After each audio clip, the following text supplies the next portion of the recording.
So I got to give Anderson Cooper credit. He pressed Kamala Harris on numerous occasions at the CNN town hall, and Kamala might have looked worse than ever because she gave the biggest non-answers and word salads, but what's new with that?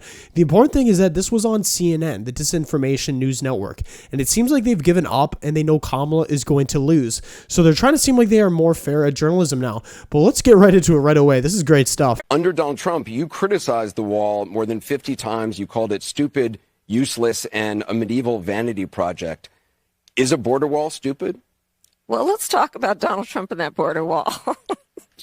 So remember, Donald Trump said Mexico would pay for it? Come on, they didn't. How much of that wall did he build? I think the last number I saw was about 2%. And then when it came time for him to do a photo op, you know where he did it? In the part of the wall that President Obama built. But you're agreeing to a bill that would earmark $650 million to continue building that wall.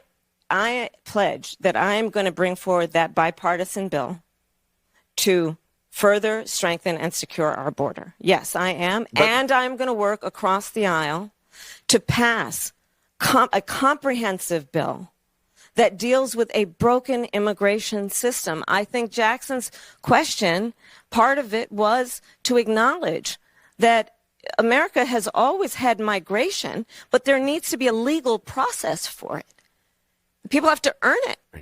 And that's the point that I think is the most important point that can be made, which is we need a president who is grounded in common sense and practical outcomes. Like, let's just fix this thing. Let's just fix it.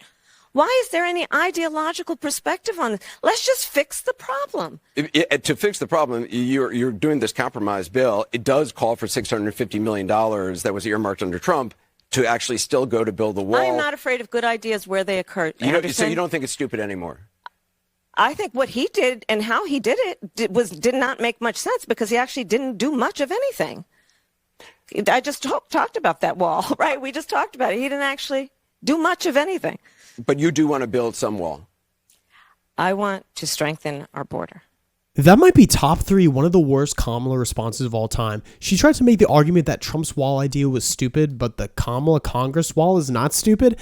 She was cornered because Anderson Cooper wasn't letting her get away with such a terrible response that didn't answer the question of her being in favor of building a wall now. Why haven't they done this for 4 years to her? 2022, 2023, there were record border crossings.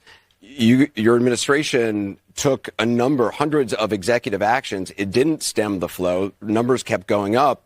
Finally, in 2024, just in June, 3 weeks before the first presidential debate with Joe Biden, you institute executive actions that had a dramatic impact, really shut down people crossing over.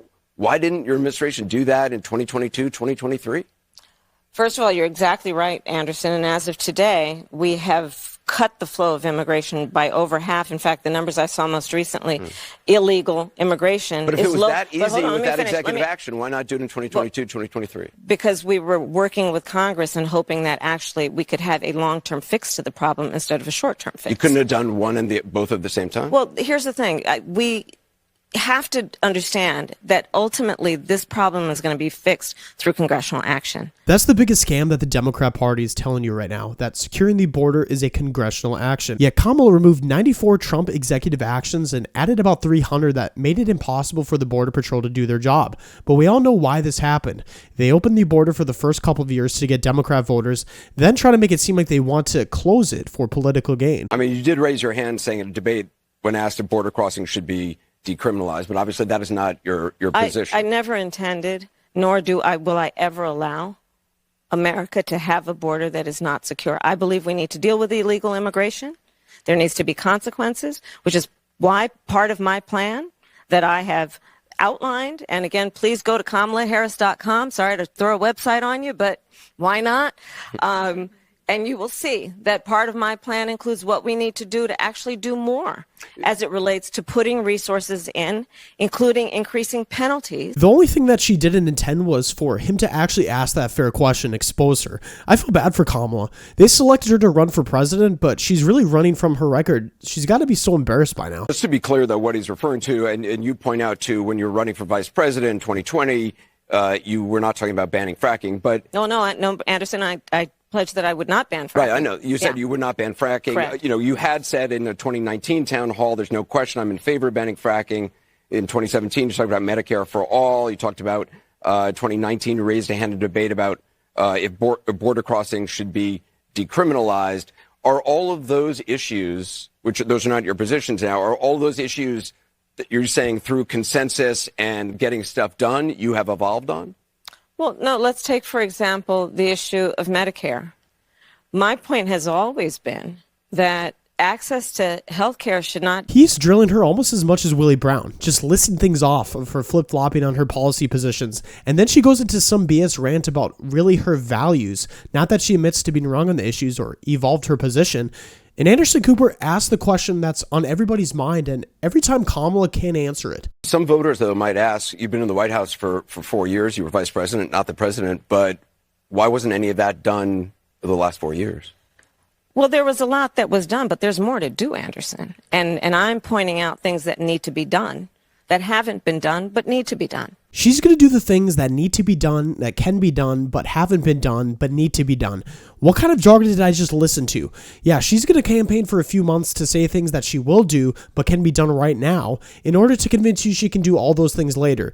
Wouldn't that be called procrastination? Or is there something more in depth that we are missing? Like maybe we aren't getting the full answers to her policy positions. And this town hall was so bad that even CNN themselves admitted it. Republicans would take another hour of Kamala Harris. We'd just press play, let her keep going. We'd pay for another hour to let her keep not answering the questions. I think Anderson's asking her, well, why haven't you done it? You've been there for 4 years. Why have you done any of this? And the word salad answer she gave to that was just mind-boggling. I mean, it's blown up the internet, her answer to that question.